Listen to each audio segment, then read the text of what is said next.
Programme time line से गड असद मुमताज़री नाज़रीन हुकूमत मुखालिफ अपोजिशन जी मूवमेंट PDM में हाँ डार पवंदे नज़र अचन पिया गॾो गॾु हुकूमत मुखालिफ जो PDM ऐलान किया तो लॉन्ग मार्च किया वेंदो उन में भी हाँ असांखे डार थींदे नज़र अचन पिया छाकाणि त PDM जी ॿ अहम पार्टियों JUI ऐं नून लीग बज़िद आहिनि त हर सूरत में हुकूमत मुखालिफ मार्च किया वञे जॾहिं त ॿी अहम पार्टी पीपल्स पार्टी उहा हाणे इन ॻाल्हि ते राज़ी थी आहे त हुकूमत खे हटाइण लाइ बेएतमाद जी रिथ आणिजे न सिर्फ़ु बेएतमाद जी रिथ आणिजे बल्कि PDM खे बि उन ते राज़ी कजे तो हुकूमत मुखालिफ जो वाहिद रस्तो बेएतमाद जी रिथ हूंदी मार्च जेके थियूं आहिनि मार्च में को बि नतीजो नथो निकिरे इहो चयो आहे बिलावल भुट्टो ज़रदारी ऐं अॼु हुन जे जवाब में नून लीग जे जनरल सेक्रेटरी अहसन इकबाल चयो आहे त असां बेएतमाद जी रिथ जो तजुर्बो असांखे मौजूदु आहे सेनेट में असांजी अक्सरियत हूंदे बि असां ॾिठोसीं त उहो कामयाबु न थी सघियासीं हाणे हुकूमत जे ख़ात्मे जो वाहिद ज़रियो जेको आहे उहो मार्च आहे उहो मार्च ई थींदो हाणे ॾिसणो इहो आहे त मुस्तक़बिल में अपोजिशन जी जेका मूवमेंट आहे उहो कहिड़ो फ़ैसिलो कंदी अहिड़ो प्रोग्राम इन ते ॻाल्हाईंदासीं ऐं गॾो गॾु ॻाल्हाईंदासीं त एहतसाब जे नाले ते ईंदड़ PTI जी हुकूमत हिन वक़्तु ताईं केतिरो एहतसाब करे चुकी आहे रिकॉर्डिंग जे केस ऐं ब्रॉडशीट जे मामले में बि PTI खे ख़ासि करे रिकॉर्डिंग वारे केस में $6 अरब जो पाकिस्तान खे नुक़सानु थियो आहे ऐं ॿ अहम होटल रोज़वेल्ट ऐं पेरिस होटल जेके आहिनि उहे हाणे पाकिस्तान जी मिल्कियत मां वेंदे नज़र अचनि पिया इन्हनि मौज़ुअनि ते ॻाल्हाईंदासीं हिन वक़्तु असांखे प्रोग्राम में जॉइन कयो आहे पीपल्स पार्टी जी MNA डॉक्टर शाहिदा रहमानी साहिबा उन सां गॾो गॾु नून लीग जे सेनेटर जनाब गौस मोहम्मद नियाज़ी ऐं PTI जे MNA जे प्रकाश साहब मैडम शाहिदा आपसे प्रोग्राम का आगाज़ करते हैं नून लीग और JUI तो कह रहे हैं कि हर सूरत में मार्च होगा अब आपको बेएतमाद की रिथ यानी अदम एतमाद की रिथ का कैसे ख्याल आया है कि हुकूमत को ख़त्म करने का फ़कत वाहिद ज़रिया अदम एतमाद की रिथ होगी?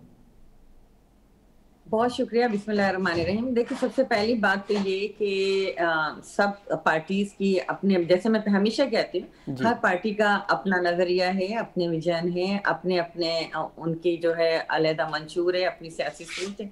लेकिन जो हमने PDM का प्लेटफॉर्म बनाया उसकी बेसिक वजह इस वक्त जो नाअहल और सिलेक्टेड की जो हुकूमत मुसल्लत हुई है उसने जो इस मुल्क को नाकाबिल तलाफी नुकसान पहुंचाया है, जिस तरीके से इस वक्त गुर्बत में इजाफा हुआ है, करप्शन में इजाफा हुआ है, मईशत तबाह हुई है, महंगाई का एक सुनामी तब्दीली के नाम पर इस मुल्क में जो तबाही हम पर मुसल्लत की गई है उसकी ये वो बुनियादी वजह थी। और इस वक्त जो आइन को बिल्कुल वो आइन को, कानून को बालाए रखकर और पार्लियामेंट को जो है रबर स्टैम्प बना दिया गया है और तमाम तर जो है वो ऑर्डिनेंस के थ्रू हुकूमत को चलाया जा रहा है। सेलेक्टेड जिस तरीके से आपने देखा कि एक तैयारे को भी जब्त कर लिया जाता है, कहीं होटल जब्त कर लिए जाते हैं, कहीं जो है वो आप पैसे नैब जो है किसी और को पहुंचा दिए जाते हैं, यानी अरबों खरबों रुपए का नुकसान। जी डॉक्टर साहब ये तमाम तर मामला जी डॉक्टर साहब ये तमाम तर मामला तो हैं, लेकिन फिर भी ये है ना कि आप हटाएंगे कैसे? आप अदम एतमाद की रिथ लाना चाहती हैं। दो अहम आपके जो इत्तेहादी हैं नून लीग और JUI वो कह रहे हैं कि अदम एतमाद की रिथ से कुछ नहीं होगा, मार्च करना पड़ेगा। अब तो लग ऐसे रहा है कि जैसे PDM बिखरती हुई हमें नजर आ रही है। देखिए, PDM पहले कहते थे कि अपोजिशन मुत्तहिद नहीं हो सकती, अब अल्हम्दुलिल्लाह जब अपोजिशन PDM के प्लेटफॉर्म पे मुत्तहिद है, और मैंने आपसे जैसे कि पहले भी अर्ज किया कि ये वो वजह, हर एक का अपनी सोच है, हर एक अपनी आज़ादी के साथ राय भी देता है, चाहे वो एहसन इकबाल साहब हों पर। लेकिन जब PDM के प्लेटफॉर्म पे क़यादत मुत्तहिद होकर बैठती है तो ऑप्शंस पर सबके अपने अपने ऑप्शंस आते हैं और जहां अक्सरियती फैसला होता है उन फैसलों को किया जाता है। जहां तक पीपल्स पार्टी की बात रही तो हमने हमेशा जमहूरियत पे यकीन रखा, हमने पार्लिमानी सिस्टम पे यकीन रखा, और यही वजह है कि आपने देखा कि फर्स्ट टाइम 2008 to 13 जो है इस मुल्क में पार्लिमानी जो है जमहूरियत के 5 साल मुकम्मल हुए, और फिर 2013 to 18 वो भी क्रेडिट पाकिस्तान पीपल्स पार्टी को जाता है। और 18 में जब ये सिलेक्टेड की हुकूमत आई, तमाम अपोजिशन जो असेंबली में नहीं जाना चाहती थी, जो चलाना नहीं चाहती थी सिस्टम को, उसको भी चेयरमैन बिलावल भुट्टो साहब की दानिशमंदाना क़यादत के अंदर उनको ना सिर्फ राजी किया गया, आपने देखा कि मुख्तसर 2-2.5 साल के अंदर ये नाअहल टोला बेनकाब हो गया, ये सिलेक्टेड बेनकाब हो गए, और आज उन्हें खुद ये कहना पड़ा कि हम इस काबिल नहीं थे कि हमें इख्तियार जो है वो जल्दी दे दिया। ठीक है सेनेटर गौस मोहम्मद नियाज़ी साहब, अगर पीपल्स पार्टी मार्च में नहीं होती तो फिर PDM का क्या लाए अमल होगा, और अगर पीपल्स पार्टी अदम एतमाद की रिथ लाती है तो फिर नून लीग और JUI और दीगर जो आपकी इत्तेहादी पार्टी हैं फिर उनका क्या फैसला होगा? सेनेटर साहब मेरी आवाज़ आ रही है आप? तो हेलो जी जी सेनेटर साहब। जी जी जी मेरा जी सेनेटर साहब, मेरा सवाल ये था कि अगर पीपल्स पार्टी जो है वो मार्च में आपका हिस्सा नहीं होती, जो हुकूमत मुखालिफ मार्च है, और वो अदम एतमाद की रिथ लाती है, तो फिर नून लीग, JUI और दीगर जो आपकी इत्तेहादी पार्टियां PDM का, उनका लाए अमल क्या होगा? देखो जी, हमारा मकसद जो है इस हुकूमत से अवाम को निजात दिलाना है, चाहे जो भी तरीका हो। उसमें लॉन्ग मार्च भी है, धरना भी है, और धरना तो हमने आखिर में रखा है, और फिर ये उसमें अदम एतमाद की तहरीक भी है, फॉरेन फंडिंग केस है, हम इसको परस्यू कर रही हैं कि हम चाहते हैं कि जमहूरी तरीके से इस हुकूमत को गिराया जाए। लेकिन जैसे कि वो आज जासा इकबाल साहब ने कहा कि जी हमारा तजर्बा जो है वो पैरस साहब का जो है अच्छा नहीं रहा चेयरमैन स्टैंड के मामले में, जब हमने किया था और नंबर गेम भी ज्यादा थे, तो वो हमें नतीजे नहीं मिले थे जी। वो अगर भाई बिलावल साहब पर समझते हैं कि वो अगर उनका नंबर गेम पूरा, तो उस पर सोचा जा सकता है, लेकिन उन इससे मकसद दोनों का एक है। बिलावल साहब की जो राय है वो कहते हैं कि हम अदम एतमाद करें, असेंबली के अंदर करें, और हमारा वचन है कि ये इससे शायद कामयाबी की चांस कम है, हमें जो है लॉन्ग मार्च से नतीजे मिलेंगे। तो दोनों के रजा इस बात पे तो सबका इत्तेफाक है, इस हुकूमत को जाना चाहिए और इस हुकूमत को हमने गिराना है, और एक ऐसे जमहूरी को सेटअप ले आए और फिर इलेक्शन कराए जाए जो अवाम की नुमाइंदा हुकूमत हो, और उस पर करो जी। इस हुकूमत को गिराने पे इत्तेफाक है।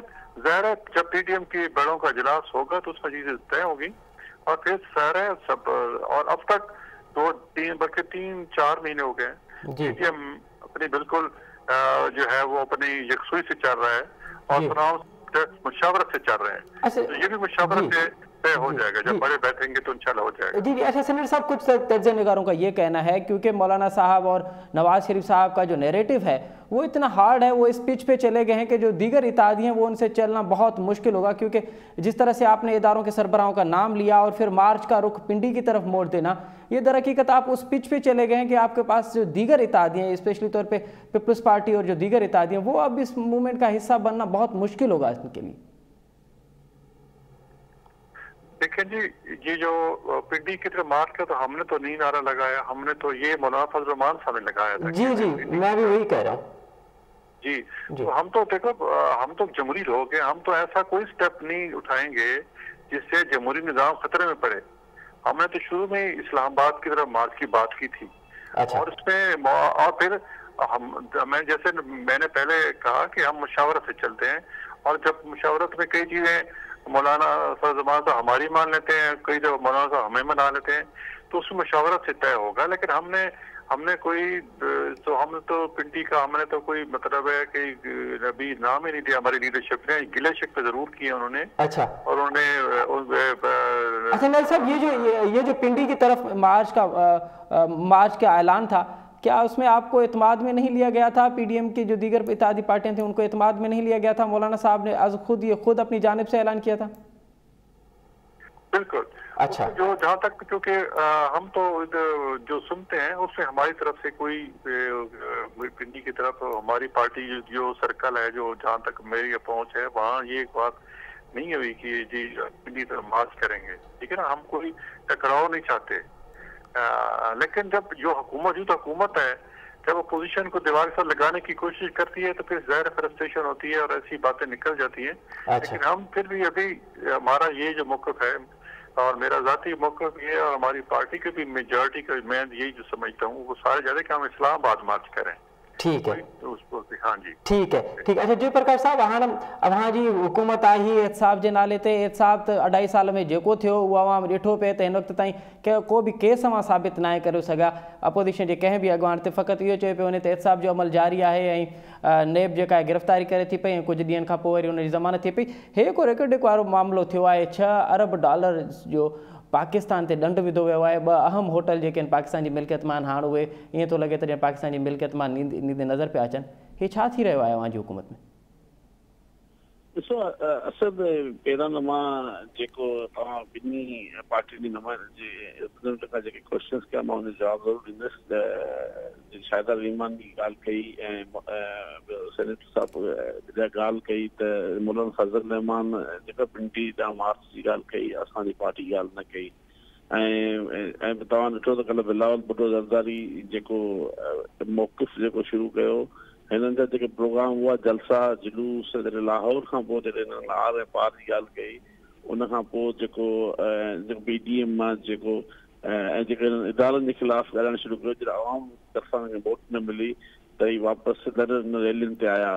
ऐं कल्ह तव्हां ॾिठो त जेको बिलावल भुट्टो ज़रदारी जो जेको मौक़िफ़ आयो त असां पार्लियामेंट में अदम एतमाद जी पेश कंदासीं, ऐं उन खां पोइ एहसन इक़बाल बि पंहिंजो ॾिसो बेसिक जेको टिनी पार्टियुनि जो जेको मेन मक़सदु आहे त जेको मुल्क जी जेका मुआशी हालत जेका मुआशी हालत जेको तबाही जेके न पहुचाई आहे, उन खां पोइ जेको आवाम जी न मोट मिलण खां पोइ हीअ आहिस्ता आहिस्ता वापसि हाणे अदम एतमाद अदम एतमाद सेनेट में आई उन में कामयाब न वियासीं। बिल्कुलु अदम एतमाद हिकु जमहूरी तरीक़ो ऐं पार्लियामेंट जो हिकिड़ो आइनी तरीक़ो, जेकॾहिं अदम एतमाद जी रिथ जेकॾहिं बिलावल भुट्टो ज़रदारी खणी थो अचे त असां उनखे फेस कंदासीं। ऐं जेको आइनी तरीक़ो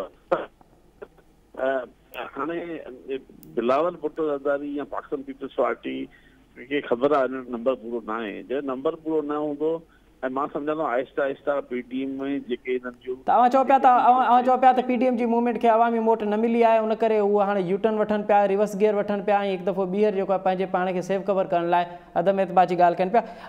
जयप्रकाश साहिबु हिकु रेकॉर्ड केस वारो मामिलो आहे, $6 अरब जेके आहिनि पाकिस्तान ते ॾंढ विधो वियो आहे, 2 अहम होटल जेके आहिनि उहे अवांजी हुकूमत में पाकिस्तानी मिल्कियत मां ख़तमु थींदे नज़र पिया अचनि।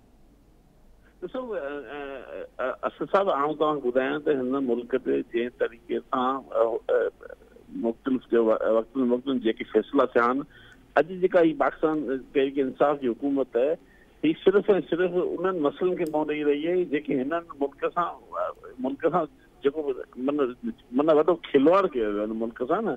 हिन मुल्क सां जेके 70 सालनि जे जेका हुकूमतूं रहियूं आहिनि, जंहिंमें मुख़्तलिफ़ मां सम्झां थो पाकिस्तान पीपल्स पार्टी हुकूमत कई आहे, PLN कई आहे, ॿियनि कई आहे, ऐं काफ़ी दौर आहिनि उन में मां सम्झां थो जुडिशरी जो बि किरदारु रहियो, जेको रिक्रूटिव केस में जंहिं मां सम्झां थो जेको चौधरी इफ्तिकार जे हिसाब सां हुन केस खे अॼु जेके पाकिस्तान जो होटल्स जेके उन में अगरि उन सां जेको अकाउंट्स बंदि कया विया या कारकी जो मसइलो आहे या ॿिया इशूज़ आहिनि, मां सम्झां थो इहो कीअं इन जो ज़िम्मेदार केरु आहे? अॼु जेकॾहिं इहो ई तव्हां खां सुवाल आहे त हिन जो ज़िम्मेवार केरु आहे, छाकाणि त ॿई केस त जेके मुशर्रफ जे दौर खां शुरू थिया आहिनि, ऐं मुशर्रफ त हिन हुकूमत में असां ॾिसूं था पिया त उहो त कंहिं क़िस्म जी को कार्रवाई न पई थिए।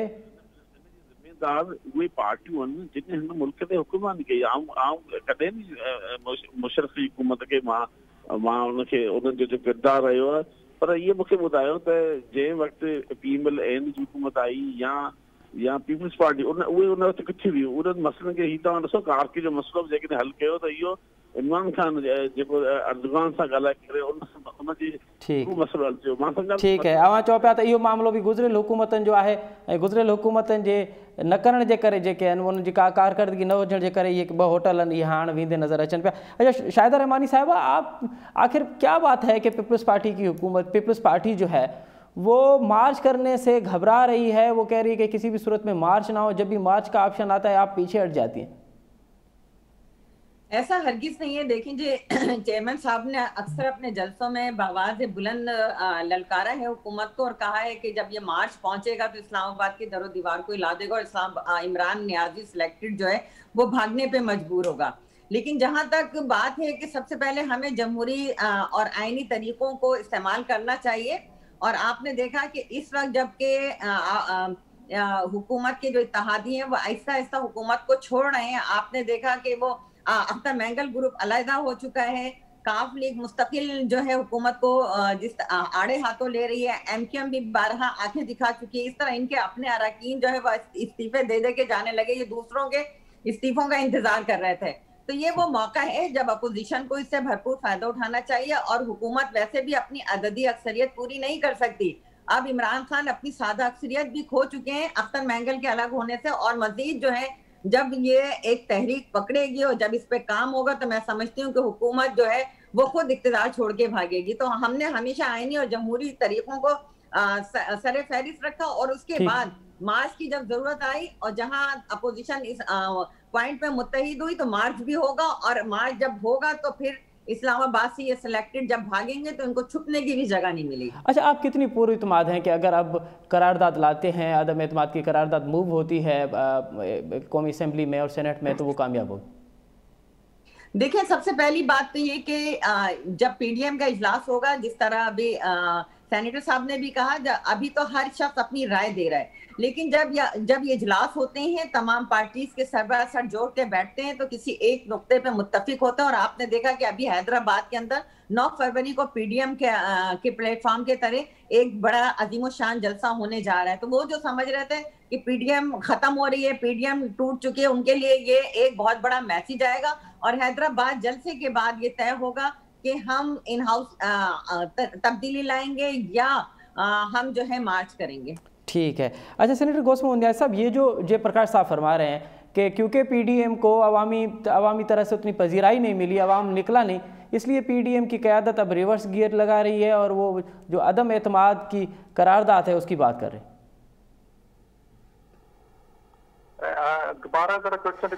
ये जयप्रकाश साहब कह रहे हैं कि पीडीएम की तहरीक को अवामी पजीराई नहीं मिली, अवाम नहीं निकला, इसलिए वो समझ रहे हैं क्योंकि अवाम ने उनको पजीराई नहीं दी, अवाम निकला नहीं, इसलिए वो कह रहे हैं कि अब अदम एतमाद की करारदाद पे वो छुपना चाहते हैं। ये सवाल मुझे कर ले तो मैं आपको बताती कि अवाम जी, मैं आपका भी कमेंट लूंगा शाहिदा साहिबा, लेकिन सेनेटर साहब से पहले ले। जी सेनेटर, जो आप कह रहे हैं कि पजीराई, मुझे समझ नहीं आती कि कैसे पजीराई नहीं मिली। हम देखो, मैं पार्टी वर्कर हूँ और मैं समझता हूँ कि हम इतनी स्ट्रगल नहीं करते, लोग खुद इकट्ठे हो जाते हैं। अच्छा, लोग इतने महंगाई से तंग हैं, लोगों को आटा नहीं मिल रहा, चीनी नहीं मिल रहा, पेट्रोल कितना महंगा हो गया, कल बिजली कितनी महंगी होगी। लोग तो हमें देखो, हमने 2-2.5 साल पोजीशन में सब्र किया है कि वो लोग, हालांकि हमें ताने सुनने पड़े कि ये पोजीशन कर क्या रही है, तो हम तो मजबूर होकर निकले हैं और लोगों के मसाइल ये हुकूमत हल करने में नाकाम रही है। आप कोई मसला देख लें, चाहे कोई महंगाई का देख लें, कोई रोजगार का देख लें, नौकरियों का मसला देख लें, कोई घर बनाने थे वो किधर गया, मुल्क में लॉ एंड ऑर्डर क्या, करप्शन का हाल देख लें। करप्शन मतलब है कि जी पटवारी, तहसीलदार, AC DC तक, पहले करप्शन हमारे दौर में इतनी नहीं थी जितनी अब है। अच्छा, और ये पहले हुकूमती MLA मेजर रिटायर्ड सादिक हैं, वो कटक से MLA हैं, वो कल टीवी में खुद कह रहे थे, मैंने खुद सुना है कि जी बहुत करप्शन बढ़ गई है और हमने खान साहब को बता दिया कि करप्शन बढ़ गई है। उसकी वजह क्या है कि गवर्नेंस नहीं है, कमजोर वजीर आला है। खान साहब कहते हैं कि ऐसा मुझे वजीर आला चाहिए जो यस कहूँ तो यस कहे, नो कहे तो नो कहे, बस ऐसा है। और ब्यूरोक्रेसी अपनी मनमानी कर रही है उसमें, और जो एंटी करप्शन है, जो नैब के तारे हैं अपने, वो भी अपनी मनमानी कर रहे हैं। तो गवर्नेंस नहीं, इनकी कंट्रोल किस चीज पे नहीं है। तो ये इसलिए जब तक हमने 2.5 साल में अगर कुछ की बेहतरी होती तो हम कहते हैं कि यार इसको 5 साल पूरे करने दो, लेकिन इन्होंने कुछ नहीं किया। मुल्क का बेड़ा गर्क है, मईशत का हाल देख रहे हैं। स्टेट बैंक के जो आदाद शुमार हैं, एक तो ये पीटीआई वाले झूठ बहुत बोलते हैं, इतने झूठ बोलते हैं। यकीन करो कि मैंने हफीज शेख की बातें सेनेट में स्पीच सुनी और मेरा जवाब गैर चला गया और इतना ही झूठ बोल रहे हैं। ठीक है, स्टेट बैंक के जो आजाद शुमार आए थे उसमें मतलब जमीन करके हमारे एक्सपोर्ट इतनी बढ़ाती, तो स्टेट बैंक की रिपोर्ट आई तो उसमें कहा कि नहीं 3 से 4% बढ़ी है, वो 22% कह रहा था। ठीक है, तो ये एक मतलब है, जब तक ये इनके पास टीम नहीं है, वो की जो मुआशी टीम है वो भी उन्होंने बाहर से मंगवाई है।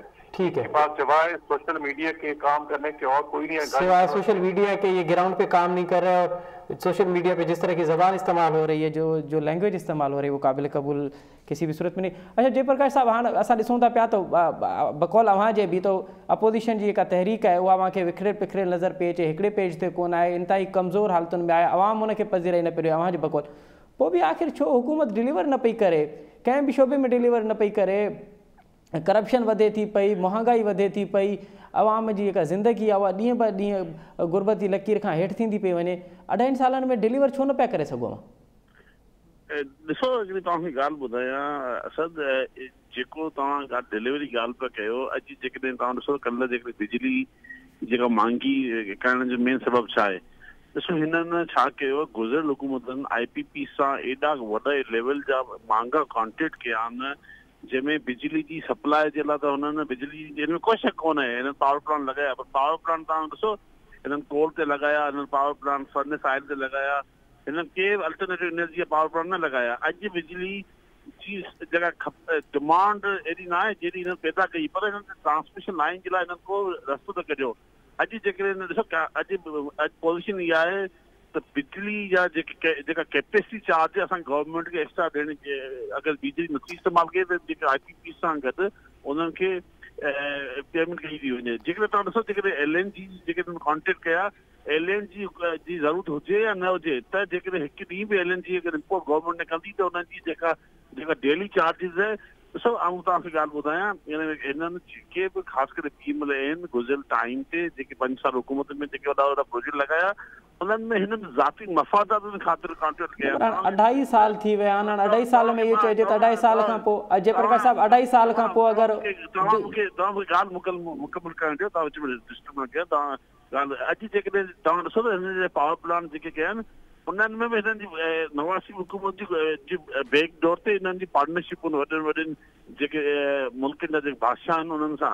ॾिसो मां सम्झां थो जेके हिन मुल्क सां अॼु बि ॾिसो बार बार चवंदा आहिनि त PTI हमेशह गुज़िरियल हुकूमतनि जी ॻाल्हि कई थी। ॾिसो 70 साल हिननि PTI खे 2 साल थिया आहिनि हुकूमत, 2.5 साल थिया आहिनि।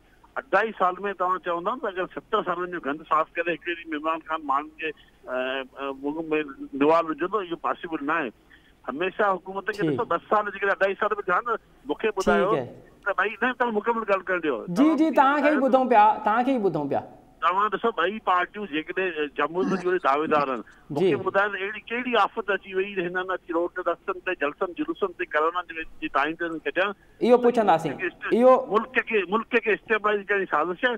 मां ॿुधाए छॾियां हिन पार्टियुनि जो मेन मक़सदु इहो 2023 जो अचण वारो आहे। हिन चवंदा असीं एतिरा जलसा जुलूस करूं हुकूमत कमज़ोर थिए, हुकूमत डिलीवर न करे, ऐं असां जेको आहिनि 2023 में इमरान ख़ान खे नाकाम कंदी। मां सम्झां थो बेसिकली मुल्क खे कमज़ोर ॿई पार्टियूं चाहे मौलाना फज़ल मुल्क खे कमज़ोर करण में पंहिंजो मुकमल जेको एनर्जी जेके मुकमल पाकिस्तान कमज़ोर करण में लॻा पिया आहिनि। मां सम्झां थो हिननि खे पासो करणु खपे।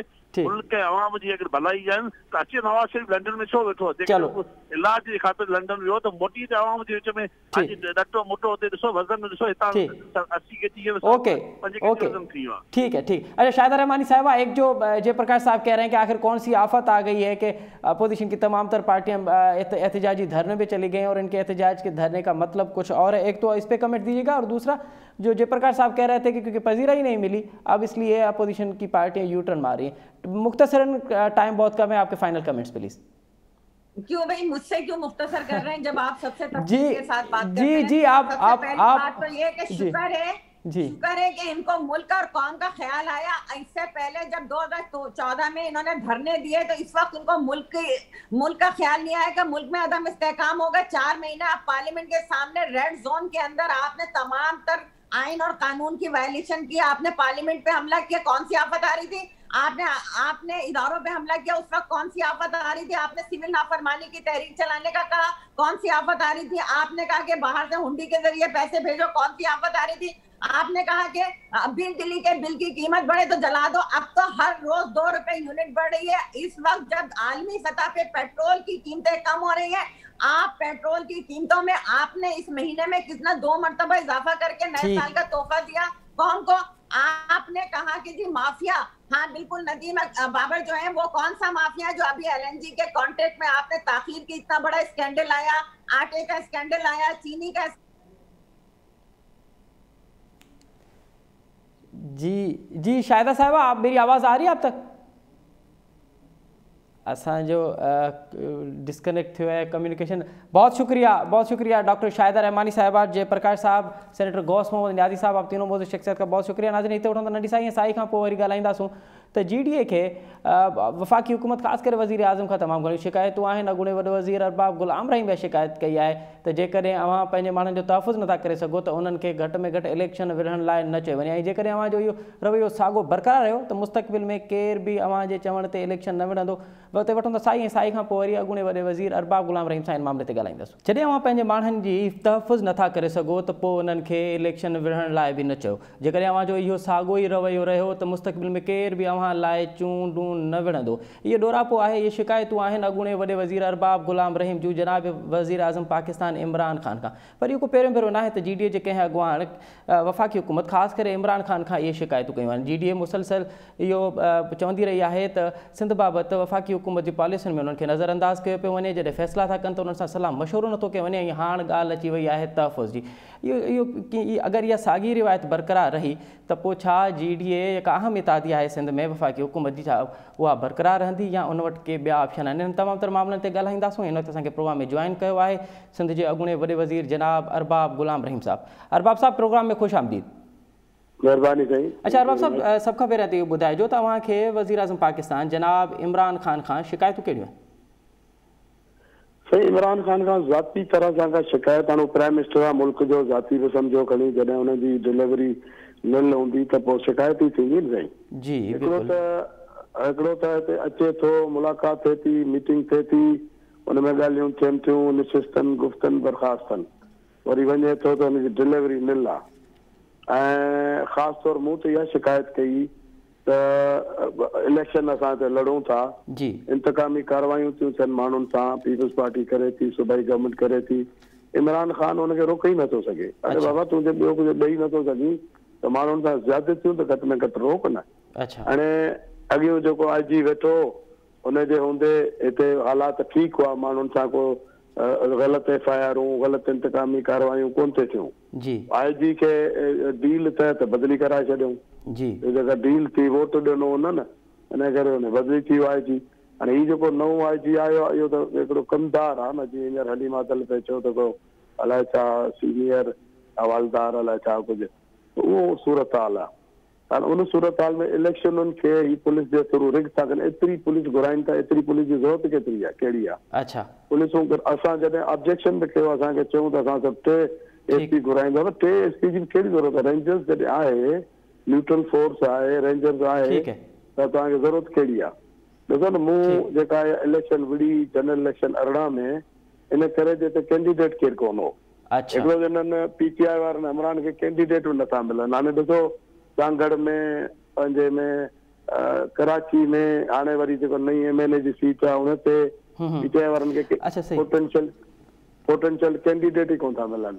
असां जहिड़ो जेकॾहिं मुंहिंजी त मजबूरी इन करे थी वई जनरल इलेक्शन में मूं इहा इलेक्शन लड़ी, सो बि सिर्फ़ु हिते को कैंडिडेट कोन हो, इन करे मूंखे फॉर्म भरणो। अच्छा अरबाब साहब, हाणे इहा हक़ीक़त आहे त अवां शिकस्त थी आहे अव्हांखे ज़मनी चूंडुनि में, पर उनजो हिकिड़ो सबबु इहो बि आहे त PTI ऐं फंक्शनल मुस्लिम लीग अव्हांजी इन तरह मदद नाहे कई जेकी अव्हांखे उमेदूं हुयूं त उहे तव्हांजी मदद कंदा आहिनि? न, इहो तव्हां करेक्ट कंदुसि। फंक्शनल 100% मदद कई आहे, PTI जा जेके वर्कर्स हुआ उन्हनि 100% मदद कई आहे। मखदूम शाह मामून साहब जी जेका जमात आहे उहा लूज़ हुई, हुनजा वोट नथा मिलनि हुते। मखदूम साहब पाण खे बि नथा मिलनि, बल्कि ॿियनि हंधि नंगर पार्कर वारी सीट ते, चाचरे ते बि मखदूम साहब पाण खे मिलनि था, त जेको हुन सां गॾु ॿियो जेको सूबाई जो कैंडिडेट आहे हुनखे नथा मिलनि वोट मखदूम साहब जा। इहो हक़ीक़त आहे।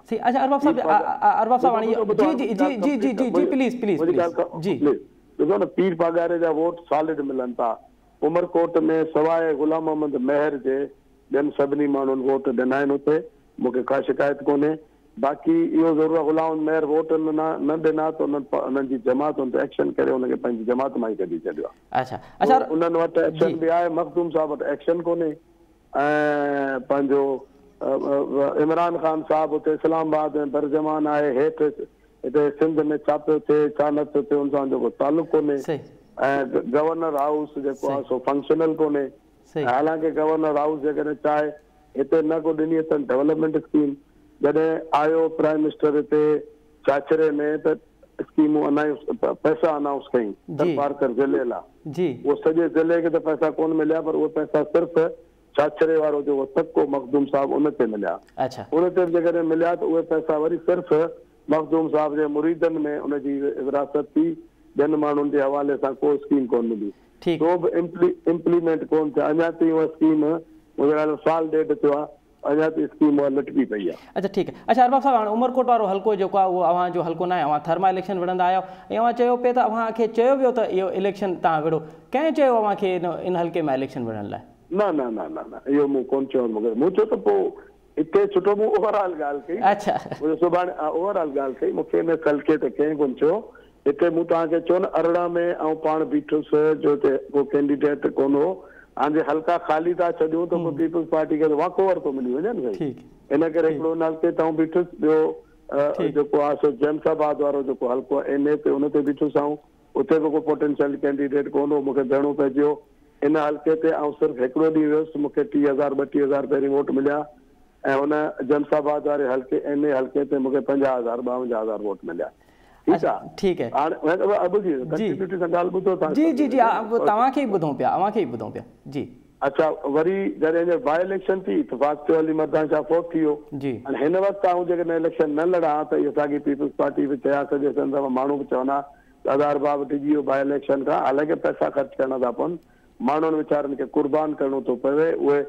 इन्हनि जे इंतकाम जो ई 2-2.5 साल जेको मूं इलेक्शन पहिरीं लड़ी उनजो इंतकाम ई अञा ख़तमु कोन पियो थियो त वरी नओं इंतकाम शुरू थींदो हाणे तव्हां ॾिसो हीअ चवनि था त मूं सरदार शाह साहब जेको वॾो इंटेलेक्चुअल तव्हांजे उहो चवे थो त असां धांधली कई आहे असांजे पोलिंग स्टेशन ते गोड़ घमसान थियो आहे उते झगड़ा थिया आहिनि हुननि खे बंदि कराइण जी कोशिशि कई वई आहे असां करियो आहे त पोइ त अली मर्दान शाह जे पोलिंग स्टेशन आहोरी जिते 4 पोलिंग स्टेशनूं खणी ॿिए पासां हिकिड़े हंधि ते रखियो पोइ त उते गोड़ घमसान थिया न पोलिंग बंदि कराइण लाइ या वरी मीरण महर में थियो आहे पीर पघारे वारनि जी पोलिंग आहे ॿी बि हिकिड़ी पोलिंग आहे मूंखे हाणे हिन जो नालो नथो अचे उते झगड़ो थियो आहे झगड़ा त सिर्फ़ु असांजे पोलिंगनि ते हिननि कराया आहिनि पंहिंजी उन्हनि पोलिंगनि खे स्टॉप करियूं झगड़ा थियनि न हले हिते त हिते ॿुधो हिते जेको भोजराज जो पोलिंग स्टेशन आहे हिते हिकिड़ो सूफ़ी सुलेमान साहब आहे तव्हां हुनजे चाचे खां पुछी वठो फतेह अली सूफ़ी फतेह अली शरीफ़ माण्हू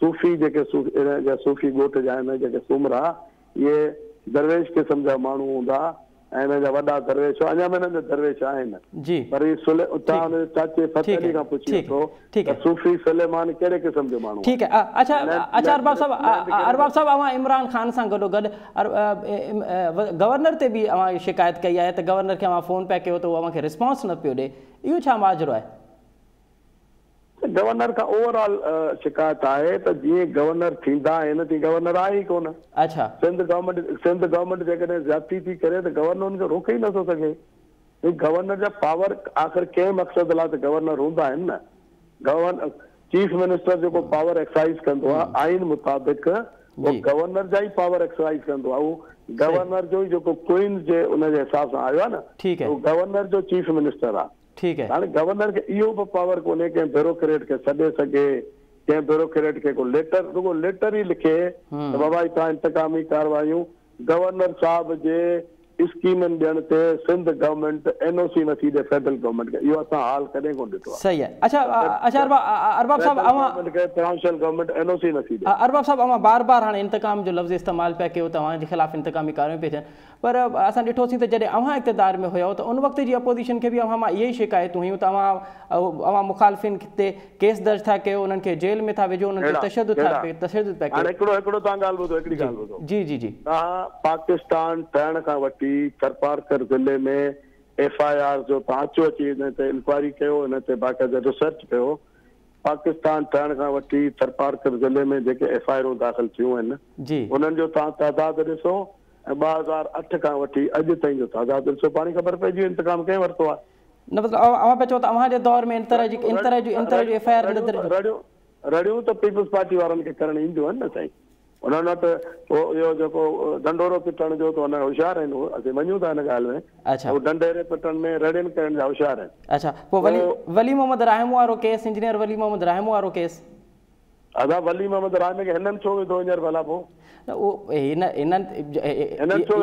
इहो मामिलो त आहे अहिड़े क़िस्म जो पाण खॾ में विझंदो आहे मथो विझंदो आहे उन वक़्तु अलाए छा कुझु कयो हुई हिन में इलेक्ट्रिकल डिपार्टमेंट में उनजे ई पंहिंजे के साथी हुन ते FIR कई मूं कई था अच्छा उते कराची जो माण्हू हो हुन सां मुंहिंजो झगड़ो थियो हींअर बि वञी पराए उन घरनि में वञी विड़ियो आहे हुननि सां हिननि मुराद अली शाह जो ख़ासि माण्हू हिननि छो अंदरि विधो हिननि त विधो त अलाए घणो अरसो अंदरि पियो ज़मानत ई कोन थिए थी चलो ठीकु आहे अच्छा अरबाब रहीम साहब हाणे GDA खे जेके उमेदूं हुयूं PTI में इतिहाद थियण वक़्तु छा उहे उमेदूं पूरियूं थियूं आहिनि या अगरि मुसलसल नज़रअंदाज़ पिया थियो त ॿियो अव्हां वटि कहिड़ो ऑप्शन आहे ऑप्शन त सियासत में दुनिया में खुलियल हूंदा आहिनि माण्हू वटि, इहो को हाणे आख़िरी ऑप्शन कोन्हे, पर ॻाल्हि इहा आहे त असां जेको एंटी पीपल्स पार्टी इलेक्शन पे विड़ी उनजे एंड रिज़ल्ट ते हिकिड़ी गवर्नमेंट ठही PTI जी, ऐं उन में लामाला असांखे उन सां ई अलायंस वञिणो हो, पीपल्स पार्टी सां कोन वञिणो हो, जी असांजी मुखालिफ़ हुई।